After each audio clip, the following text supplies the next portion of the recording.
ಶ್ರೀಕ್ಷೇತ್ರ ಧರ್ಮಸ್ಥಳ ವಿರುದ್ಧ ನಿರಂತರ ಅಪಪ್ರಚಾರಗಳು ನಡೀತಾ ಇರುವಂಥ ಹೊತ್ತಿನಲ್ಲಿ ಕೇರಳದಿಂದ ವ್ಯವಸ್ಥಿತವಾದಂಥ ಷಡ್ಯಂತ್ರಗಳು ಶ್ರೀಕ್ಷೇತ್ರದ ಮೇಲೆ ನಡೆದಿದೆ ಅನ್ನುವಂಥ ದೊಡ್ಡ ಮಟ್ಟಿನದಾದಂಥ ಈಗ ಧ್ವನಿ ಎದ್ದಿರುವಂಥದ್ದು.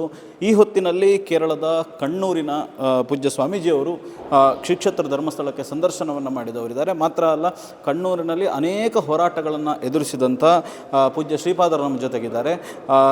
ನಾನು ಅವರನ್ನು ಮಾತನಾಡಿಸುವಂಥ ಪ್ರಯತ್ನವನ್ನು ಮಾಡ್ತೇನೆ. ಅವರು ಮಲಯಾಳದಲ್ಲಿ ಮಾತಾಡ್ತಾರೆ. ಮಾತ್ರ ಅಲ್ಲ, ಅಲ್ಲಿ ಏನು ಯಾಕೆ ಕೇರಳದ ಪಾತ್ರ ಧರ್ಮಸ್ಥಳದಲ್ಲಿದೆ ಅನ್ನೋದನ್ನು ಅವರಿಂದ ತಿಳ್ಕೊಳ್ಳುವಂಥ ಪ್ರಯತ್ನವನ್ನು ಮಾಡೋಣ. ಪ್ರಣಾಮಂ ಸ್ವಾಮೀಜಿ. ಧರ್ಮಸ್ಥಳದ ಮೇಲೆ ನಿರಂತರವಾದಂಥ ಅಟ್ಯಾಕ್ಸ್ ಅದು ನಡೀತಾ ಇದೆ. ಸೊ ಅದು ಫ್ರಮ್ ಕೇರಳ. ದೊಡ್ಡದಾದಂಥ ಪ್ರಶ್ನೆ ಇರುವಂಥದ್ದು ಕೇರಳದಿಂದ ಯಾಕೆ ಧರ್ಮಸ್ಥಳದ ಮೇಲೆ ಟಾರ್ಗೆಟ್ ಆಗ್ತಾ ಇದೆ? ಇದನ್ನು ಈ ತನಿಖೆ ನಡೀತಾ ಹೋದಾಗ ಕೇರಳದ ಸಂತೋಷ್ ಕುಮಾರಣ ಒಬ್ಬ MP ಪಾತ್ರ ಇದೆ ಅನ್ನುವಂಥದ್ದು ಬರ್ತಾ ಇದೆ. ಸೊ ಕೇರಳದ ಜೊತೆಗೆ ನಿಕಟವಾದ ಸಂಪರ್ಕ ಇದೆ ಅಂತ ಹೇಳುವಂಥದ್ದು ದೊಡ್ಡ ರೀತಿಯಲ್ಲಿ ಚರ್ಚೆ ಆಗ್ತಾ ಇರುವಂಥದ್ದು. ಮಾತ್ರ ಅಲ್ಲ, ಏನು ಸಂತೋಷ್ ಕುಮಾರ್ ಅನ್ನುವಂಥ MP ಅಮಿತ್ ಶಾ ಅವರಿಗೆ ಕೂಡ NIA ತನಿಖೆ ಆಗಬೇಕು ಅಂತ ಪತ್ರವನ್ನು ಬರೆದಿರುವಂಥದ್ದು. ಸೊ ಈ ಎಲ್ಲ ಘಟನಾವಳಿಗಳನ್ನು ನೋಡ್ತಾ ಹೋದರೆ തಮಗೆ കേരളത്തിൽ ഇദ്ദുകൊണ്ട് ഒಬ್ಬ സന്തനാಗಿ ಏನು ಹೇಳ್ತೀರಿ? കേരളത്തിൽ ഞാനും ചില മാധ്യമങ്ങളിൽ കൂടി ചില കുപ്രചരണങ്ങൾ കേൾക്കാനിടയായിട്ടുണ്ട്. ആ വാർത്ത കേട്ടപ്പോൾ തന്നെ നമുക്ക് മനസ്സിലായിട്ടുണ്ട് ഇതിൻ്റെ പിന്നിൽ എന്തോ ഒരു ഗൂഢാലോചനയാണെന്ന്. മറ്റെന്തോ ദുരുദ്ദേശം വെച്ചുകൊണ്ടാണ്, തെറ്റായ ഉദ്ദേശം, തെറ്റായ ലക്ഷ്യങ്ങൾ വെച്ചുകൊണ്ടാണ് ഇത്തരം തെറ്റായ പ്രചരണങ്ങൾ നടന്നു വരുന്നത്. അതിൽ യാതൊരു വാസ്തവമില്ലെന്ന് അത് കേൾക്കുമ്പോൾ തന്നെ അറിയാം. മഹത്തായ പാരമ്പര്യമുള്ള വളരെ നല്ല രീതിയിൽ പ്രവർത്തിക്കുന്ന ശ്രീ ക്ഷേത്ര ധർമ്മസ്ഥലത്തെക്കുറിച്ച് കേവലം യാതൊരു അടിസ്ഥാനവുമില്ലാത്ത ആരോപണങ്ങളാണ് പറയുന്നത് എന്ന് മനസ്സിലായിട്ടുണ്ട്. അപ്പോൾ തന്നെ വരാനിരുന്നതാണ്. അപ്പോൾ വരാൻ സാധിച്ചിട്ടില്ല. ഇപ്പോഴാണ് വരാൻ സാധിച്ചത്. ഇതിനു മുമ്പും പലതവണ ഈ പുണ്യസ്ഥലത്ത് വരാൻ സാധിച്ചിട്ടുണ്ട്. നമുക്കൊരു ശക്തിയുണ്ടെങ്കിൽ, കഴിവുണ്ടെങ്കിൽ അതുകൊണ്ട് നല്ല കാര്യം ചെയ്യാനാണ് നമ്മൾ തയ്യാറാകേണ്ടത്. അല്ലാതെ നമ്മുടെ ശക്തിയോ കഴിവോ സാമർഥ്യമോ ഉപയോഗിക്കേണ്ടത് അധർമ്മം ചെയ്യാനല്ല. വാസ്തവം അറിയാതെ മറ്റൊരാളെ തെറ്റിദ്ധരിപ്പിക്കാനോ അങ്ങനെ ധർമ്മത്തിന് ഗ്ലാനി വരുന്ന രീതിയിലല്ല പ്രവർത്തിക്കേണ്ടത്. അങ്ങനെയായാൽ ധർമ്മത്തിൽ നിന്ന് തന്നെ അതിൻ്റെ ശക്തമായ തിരിച്ചടി ഉണ്ടാവും. അസത്യം പറഞ്ഞാൽ അത് ധർമ്മം എപ്പോഴും സത്യമായി തന്നെ നിലനിൽക്കും. നമ്മളെയെല്ലാം താങ്ങി നിർത്തുന്നതും നമ്മളെയെല്ലാം ഒന്നാക്കി നിർത്തുന്നതും ധർമ്മമാണ്. ഒരു മാലയിലെ മുത്തുമണികളെ പോലെ ഈ പ്രപഞ്ചത്തെ ആകെ തന്നെ നിർത്തിയിരിക്കുന്ന തന്നെ ആ ധർമ്മമാകുന്ന ഒരു ചരടിലാണ് കോർത്തി നിർത്തിയിരിക്കുന്നത്. അപ്പോൾ ഒരു രാജാവിന് രാജാവിൻ്റെ ധർമ്മമുണ്ടാകും, ഓരോരോ വ്യക്തിക്കും ഓരോന്നിനും അതാത് ധർമ്മമുണ്ടാകും. അപ്പോൾ പരമപുരുഷാർത്ഥമായ മോക്ഷത്തിലേക്ക് നമ്മൾ എത്തുമ്പോൾ ധർമ്മം, അർത്ഥം, കാമം, മോക്ഷം എന്നാണ് പറയുക. ധർമ്മം എല്ലാറ്റിൻ്റെയും അടിത്തറയാണ്.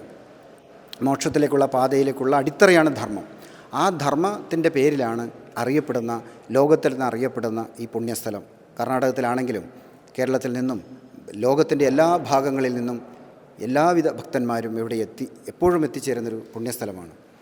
ദാനധർമാദികളും നിരവധി ക്ഷേത്രങ്ങൾക്കുള്ള സഹായങ്ങളും എല്ലാ രീതിയിൽ നടത്തുന്ന ഈ പുണ്യസ്ഥാപനമാണ്.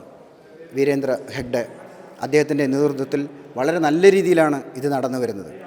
അപ്പോൾ സനാതനധർമ്മത്തിൻ്റെ അടിത്തറയായ ഇത്തരം ധർമ്മസ്ഥാപനങ്ങളെ തകർക്കുക എന്നുള്ളത് ചിലരുടെ നിഗൂഢമായ ഉദ്ദേശമായിരിക്കാം. പക്ഷേ ഒരിക്കലും അങ്ങനെ നശിക്കുന്നതല്ല സനാതനധർമ്മം. എന്നും നിലനിൽക്കുന്ന ശാശ്വതമായ നമ്മുടെ ഈ ധർമ്മം അത് കൂടുതൽ ശക്തമായി തന്നെ നിലനിൽക്കുക തന്നെ ചെയ്യും. ഈ കുപ്രചരണങ്ങൾ എല്ലാം തന്നെ തെറ്റാണ് എന്ന് സത്യം കാലം തെളിയിക്കുകയും ചെയ്തു. ಕೇರಳದ್ದೇ ದೊಡ್ಡ ರೀತಿಯಾದಂಥ ಷಡ್ಯಂತ್ರದ ಹಿಂದೆ ಕೇರಳವೇ ಇರುವಂಥದ್ದು ಎದ್ದು ಕಾಣ್ತಾ ಇದೆ. ವೈ ಕೇರಳ? ಯಾಕೆ ಕೇರಳದವರು ಯಾಕೆ ಇದರಲ್ಲಿದ್ದಾರೆ? കേരളത്തിൽ നമ്മുടെ സനാതനധർമ്മ വിരോധികൾ കുറച്ച് കാലങ്ങളിലായിപ്പോൾ ഉണ്ട് എന്നുള്ളതൊരു വാസ്തവമാണ്. കേരളത്തിലെ ചില ധർമ്മ വിരോധികൾ ഇതിനു വേണ്ടി മുതിരുന്നുണ്ട്. കുറച്ച് കാലങ്ങളായിട്ട് തന്നെ അത് ഉള്ളതാണെന്ന് എല്ലാവർക്കും അറിയാം. ഒരു ദിശാബോധം നഷ്ടപ്പെട്ട, ലക്ഷ്യബോധമില്ലാത്ത ഒരു സമൂഹം അല്ലെങ്കിൽ ധർമ്മവിരോധികളായ ഒരു കൂട്ടം ആളുകളെ സൃഷ്ടിച്ചെടുക്കുന്നുണ്ട്. അതിൻ്റെ ഫലമായിട്ടാണ് ദേശീയതയോടുള്ള താല്പര്യം, ഹിന്ദു വിരോധം, സനാതന ധർമ്മത്തിൻ്റെ എങ്ങനെയാണ് അതിനെ നശിപ്പിക്കാൻ മുന്നിട്ടിറങ്ങുന്ന ഒരു സാഹചര്യം കേരളത്തിലുണ്ട്.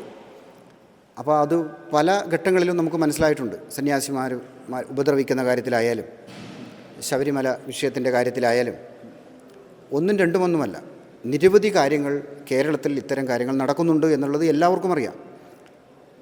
അപ്പോൾ അത് തന്നെ കേരളത്തിന് പുറത്തേക്ക് ഏറ്റവും കൂടുതൽ ലോകത്തിൽ തന്നെ പ്രശസ്തമായ സ്ഥലമാണ് ഈ ശ്രീക്ഷേത്ര ധർമ്മസ്ഥലം.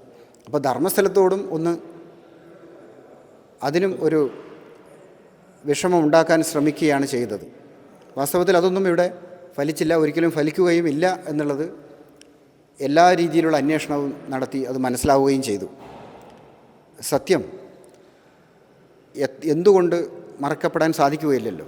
അതുകൊണ്ട് സത്യത്തിന് തന്നെയാണ് എപ്പോഴും ജയമുണ്ടാവുക, ധർമ്മം തന്നെയാണ് എപ്പോഴും ജയിക്കുക.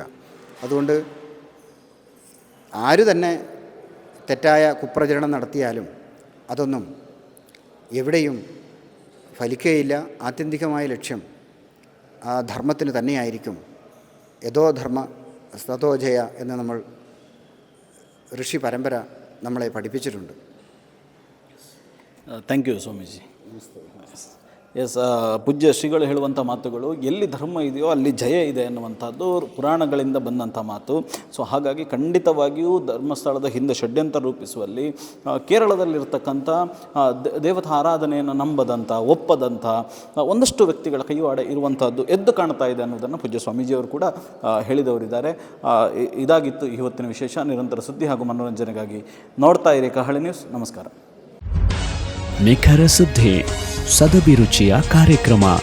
ನೀವು ನೋಡ್ತಾ ಇದ್ದೀರಾ ಕಹಳೆ ನ್ಯೂಸ್, ಸಮಾಜದ ಜಾಗೃತಿಗಾಗಿ ವಸ್ತುನಿಷ್ಠ ವರದಿ.